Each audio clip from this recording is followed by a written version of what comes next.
প্রতিবেশী মানে এক বাড়ির কথা আর এক বাড়ি যে নাকানি। প্রতিবেশী মানে ঝগড়া বাঁধলি ভাত খাওয়া থুয়ে কোনা কানাইস ধরা। প্রতিবেশী মানে সুই পরিমাণ জমি নিয়ে দাও কুড়োল ধরাধরি। প্রতিবেশী মানে কারো একটু দোষ খুঁজে পালি তারে নিয়ে কাদা ছুড়োছুড়ি। কি ভাবতিছো এইটাই শুধু প্রতিবেশীর? আরে না না, আগে পুরো শুনে যাবা তারপরে যে কমেন্ট করবা। প্রতিবেশী মানে বাড়ি চোর ডাকাত পড়লি পুলিশের আগে যাইয়ে তাকে দৌড়োদৌড়ি। প্রতিবেশী মানে কারো ঘরে আগুন লাগলি ফায়ার সার্ভিস আসার আগে কলস বালতিতে জল ভরে নিয়ে প্রতিবেশীর দৌড়োদৌড়ি।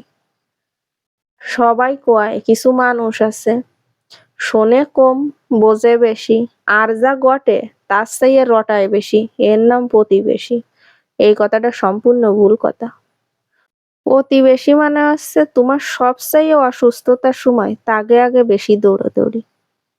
প্রতিবেশী আবার সিসিটিভি ক্যামেরার মতন, তুমি কোন সময় কনে যাচ্ছ, কোন সময় কার সাথে কথা করতেছ, সব তাকে নখদর্পণে রাখা।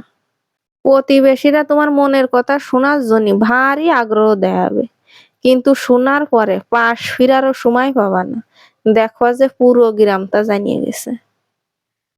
তাই প্রতিবেশীদের সাথে সব সময় একটু ভারসাম্য বজায় রেখে চলবা।